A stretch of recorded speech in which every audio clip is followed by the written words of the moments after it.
الحمدللہ رب العالمین والصلاة والسلام علی سید المرسلین وعلی آلہ واصحابہ اجمعین ومن تبعہم بإحسان الی یوم الدین، اما بعد۔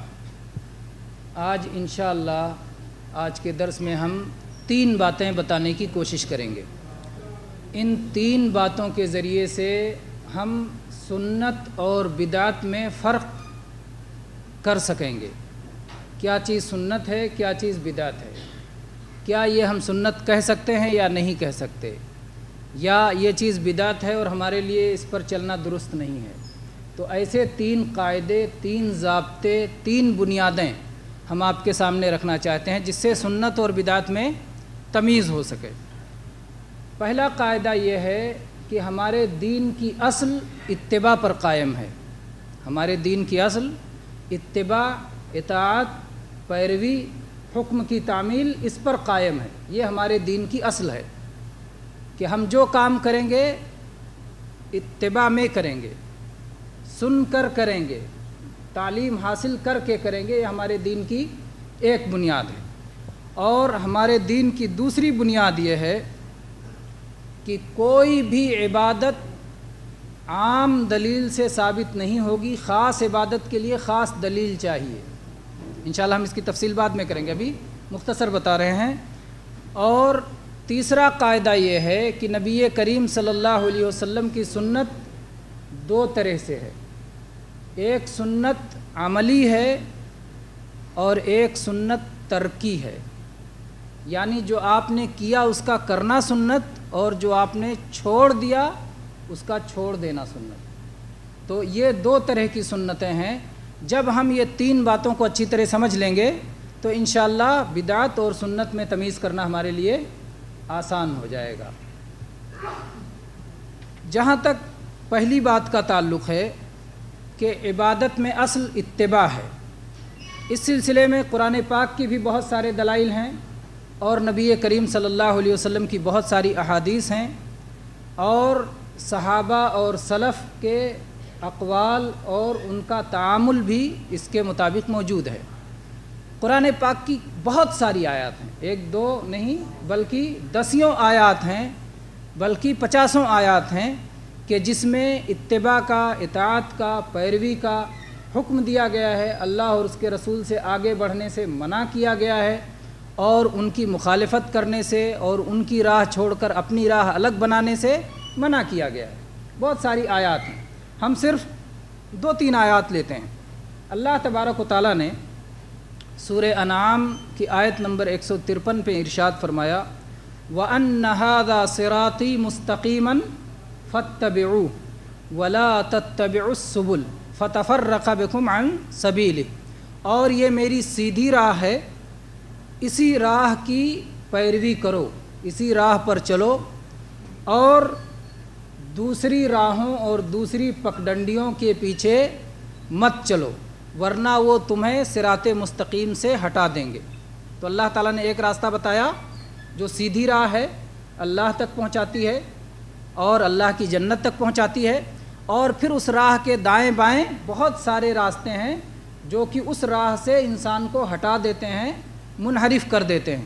تو اللہ تعالیٰ نے کہا کہ اس راہ سے ہٹنے والے راستے پر نہ جائیں بلکہ اس صراط مستقیم پہ چلیں، اور یہ اللہ کی وصیت ہے۔ ذالکم وصاکم بہ لعلکم تتقون، یہ اللہ تعالیٰ کی وصیت ہے تاکہ تم اللہ کے عذاب سے بچ جاؤ، پرہیزگار بن جاؤ۔ دوسری آیت جو سورہ نور کی آیت نمبر 63 ہے، اللہ تعالیٰ نے فرمایا فَلْيَحْذَرِ الَّذِينَ يُخَالِفُونَ عَنْ أَمْرِهِ أَن تُصِيبَهُمْ فِتْنَةٌ أَوْ يُصِيبَهُمْ عَذَابٌ أَلِيمٌ، ان لوگوں کو جو نبی کریم صلی اللہ علیہ وسلم کے حکم کی مخالفت کرتے ہیں، خلاف ورزی کرتے ہیں، ان کو ڈرنا چاہیے کہ کہیں وہ فتنے میں نہ پڑ جائیں اور کہیں وہ دردناک عذاب کا شکار نہ ہو جائیں۔ تو یہاں اتباع کا حکم دیا گیا اور آپ کی مخالفت سے روکا گیا۔ مخالفت کس کو کہتے ہیں؟ یعنی آپ ایک طرف ہوں اور شخص دوسری طرف ہو، یہ آپ کی مخالفت یا خلاف ورزی ہے۔ تیسری آیت جو سورہ شورى کی آیت نمبر 21 ہے، اس میں اللہ تعالیٰ نے فرمایا ام لہم شرکاء شرعوا لہم من الدین ما لم یأذن بہ اللہ، کیا ان لوگوں کے پاس کچھ ایسے بھی شریک ہیں جو دین ان کے لیے بناتے ہیں جس کی اللہ نے اجازت نہیں دی؟ تو گویا دین وہ ہوتا ہے جس کی اجازت اللہ تعالیٰ کی طرف سے آئی ہو۔ اللہ تعالیٰ اجازت نہ دے اور ہم کسی کی بات اللہ کی اجازت کے بغیر مانیں تو اس کو گویا ہم نے اللہ کے برابر کر لیا، اللہ کے شریک بنا لیا۔ اسی لیے اللہ تعالیٰ کہتا ہے کیا ان کے پاس کچھ ایسے شریک ہیں جو انہیں دین بنا کے دیتے ہیں جس کی اللہ نے اجازت نہیں دی؟ تو گویا دین وہی ہے جس کی اجازت اللہ تعالیٰ کی طرف سے ملی ہو۔ اسی لیے اللہ تعالیٰ نے قرآن پاک میں اور جگہوں پر کیا فرمایا؟ اتبعوا ما انزل الیکم من ربکم، تمہارے رب کی طرف سے جو نازل کیا گیا ہے اس کی پیروی کرو۔ یا اسی طرح سے اللہ تعالیٰ نے فرمایا یا ایھا الذین آمنوا لا تقدموا بین یدی اللہ ورسولہ، اے ایمان والو اللہ اور اس کے رسول سے آگے نہ بڑھو، یعنی ان کی بات جب تک نہ آئے اس سے پہلے نہ بولو، ان کا قدم جب تک نہ ملے، ان کا نقش قدم نہ ملے تب تک چلنے کی کوشش نہ کرو۔ تو یہ ہمیں تعلیم دی گئی ہے قرآن پاک میں، احادیث میں بھی اس کی تعلیم ہے۔ چنانچہ جب ہم دیکھتے ہیں احادیث میں تو صحیح بخاری میں ابو قلابہ رضی اللہ عنہ سے یہ حدیث آئی ہے، صلو کما رأیتمونی اصلی، توحید کے بعد، کلمہ شہادت کے بعد سب سے پہلا فرض صلاۃ ہے، اور صلاۃ کو اللہ کے نبی صلی اللہ علیہ وسلم نے عملی طور پر سکھایا، کیسے کھڑے ہونا ہے، کیسے رکوع کرنا ہے، کیسے سجدہ کرنا ہے، کیسے بیٹھنا ہے، کیسے اٹھنا ہے، کیسے دعائیں پڑھنی ہے، کیسے ذکر کرنا ہے، شروع سے آخر تک ایک ایک چیز نبی کریم صلی اللہ علیہ وسلم نے سکھایا اور فرمایا صلو کما رأیتمونی اصلی، جیسے مجھے صلاۃ پڑھنے دیکھا ہے، پڑھتے دیکھا ہے، ویسے تم بھی صلاۃ پڑھو۔ تو یہ اتباع کی تعلیم ہے کہ منمانی نہیں کرنا ہے۔ اللہ کے نبی صلی اللہ علیہ وسلم نے آگے ہاتھ باندھے تو ہم پیچھے ہاتھ باندھے، آپ رکوع آگے کی طرف جھکے تو ہم پیچھے کی طرف جھکے، نہیں، یہ نہیں ہو سکتا ہے۔ آپ نے جس طرح کیا ہے ویسے ہی ہمیں صلاۃ ادا کرنی ہے، یہ اتباع کی تعلیم دی گئی۔ اسی طرح سے حج کرنے کے لیے جب جناب محمد رسول اللہ صلی اللہ علیہ وسلم گئے تو آپ نے اپنے صحابہ سے کہا، یہ صحیح مسلم کی حدیث ہے، ابو داؤد، نسائی، ابن ماجہ وغیرہ میں بھی ہے مختلف الفاظ کے ساتھ، آپ نے فرمایا خذوا عنی مناسککم، اپنی عبادت کا طریقہ مجھ سے سیکھتے جاؤ۔ حج کیسے کرنا ہے، طواف کیسے کرنا ہے، سعی کیسے کرنا ہے صفا مروہ کے بیچ میں، منا میں کیسے رکنا ہے، عرفات میں کیسے رکنا ہے، مزدلفہ میں کیسے رکنا ہے، کنکریاں کیسے مارنی ہیں، ہر عبادت کے بارے میں آپ نے کیا کہا؟ خذوا عنی مناسککم، اپنی عبادت کا طریقہ مجھ سے سیکھتے جاؤ۔ تو ہمارے دین کی اصل کس پر ہے؟ اتباع پر ہے، پیروی پر ہے، منمانی پر نہیں ہے۔ اللہ تعالیٰ نے خود اپنے نبی کریم صلی اللہ علیہ وسلم کو حکم دیا ہے فاستقم کما امرت، جس طرح آپ کو حکم دیا گیا ہے ویسے آپ ٹھیک ٹھیک قائم رہیے۔ تو حکم کے مطابق ہمیں چلنا ہے۔ اس سلسلے میں اگر ہم صحابہ کرام کے طریق کو دیکھتے ہیں تو صحابہ کرام نے اس کو بہت واضح کر دیا ہے کہ جو ہمارے لیے حد بنائی گئی اس حد سے کبھی انہوں نے باہر نکلنے کی کوشش نہیں کی، صحابہ کرام اس حد میں رہتے تھے۔ چنانچہ اس سلسلے میں آپ دیکھیں بخاری و مسلم میں عمر فاروق رضی اللہ عنہ کی روایت جس میں ہے کہ وہ گئے اور انہوں نے حجر اسود کو بوسہ دیا۔ حجر اسود معروف ہے، اس کو عمر فاروق رضی اللہ عنہ نے بوسہ دیا، اور بوسہ دینے کے بعد فرمایا کہ میں تجھے بوسہ دے رہا ہوں اور مجھے پورا علم ہے کہ تو ایک پتھر ہے، تجھ میں نفع و نقصان کی کوئی طاقت نہیں ہے، اگر میں نے جناب محمد الرسول اللہ صلی اللہ علیہ وسلم کو تجھے بوسہ دیتے ہوئے نہ دیکھا ہوتا تو میں تجھے کبھی بوسہ نہیں دیتا۔ تو گویا عمر فاروق رضی اللہ عنہ نے یہ عمل کیا تو کیوں کیا؟ اللہ صلی اللہ علیہ وسلم کی اتباع میں کیا۔ اپنی عقل کیا کہتی ہے اس کی انہیں پرواہ نہیں ہے، انہیں پرواہ اس کی ہے کہ میرے حبیب اللہ کے خلیل جناب محمد الرسول اللہ صلی اللہ علیہ وسلم کی تعلیم کیا ہے، آپ نے سکھایا کیا ہے، اور آپ کی پیروی کس طرح ہو سکتی ہے، اس کے مطابق انہوں نے کیا۔ اسی طرح سے یہی عمر رضی اللہ عنہ ہیں کہ حجر اسود سے جب فارغ ہوئے اس کے بعد رمل ایک عمل ہے جو ہے حج میں کیا کرتے ہیں، داہنا کندھا کھلا رکھ دیتے ہیں، جب احرام باندھتے ہیں داہنا کندھا کھلا چھوڑ دیتے ہیں اور بائیں کندھے پر رکھ لیتے ہیں اور اس کے بعد اکڑ کے چلتے ہیں۔ تو رمل کرنے کے لیے گئے تو کہے اب رمل کی کیا ضرورت ہے، یہ تو ہم نے مشرکین کو اپنی طاقت دکھانے کے لیے کیا تھا، اور اب اللہ تبارک و تعالیٰ نے نہ صرف مکہ سے بلکہ پورے جزیرے عرب سے مشرکین کا خاتمہ کر دیا ہے، اب ہمیں رمل کرنے کی کیا ضرورت ہے؟ یہ عمر رضی اللہ عنہ نے کہا۔ عمر رضی اللہ عنہ نے کہا کہ اب ہمیں، جب اصل میں مدینہ سے مسلمان آئے حج کرنے تو مکہ کے لوگ کہنے لگے کہ مدینہ کی وبا نے مسلمانوں کو توڑ دیا ہے، اب یہ کمزور ہو گئے ہیں۔ مدینہ وبائی سرزمین تھی، اور وہاں پہنچ کر کے ابو بکر صدیق رضی اللہ عنہ، بلال رضی اللہ عنہ، بہت سارے صحابہ بیمار پڑ گئے تھے۔ بعد میں اللہ کے نبی صلی اللہ علیہ وسلم نے دعا فرمائی اور وہاں کی وبا وہاں سے اٹھ کر کے دوسری جگہ چلی گئی اور مدینہ وبا سے پاک ہو گئی۔ لیکن مکہ والے یہ کہتے تھے کہ مدینہ جا کر کے یہ لوگ کمزور پڑ گئے ہیں۔ تو اللہ کے نبی کریم صلی اللہ علیہ وسلم فرمایا کہ جب طواف کرو تو اپنا کندھا داہنا کھول دو اور اکڑ کے چلو اور انہیں اپنی قوت دکھلاؤ۔ تو عمر رضی اللہ عنہ نے کہا اب تو کفار ختم ہو گئے ہیں، اب اس کو دکھانے کی کیا ضرورت تھی؟ لیکن اس کے بعد میں کہا کہ نہیں، شیء صنعہ النبی صلی اللہ علیہ وسلم فلا نحب ان نترکہ، کہ ایک چیز جسے رسول اللہ صلی اللہ علیہ وسلم نے کر دیا ہے اب ہم اسے چھوڑ نہیں سکتے۔ یہ صحیح بخاری کی حدیث ہے۔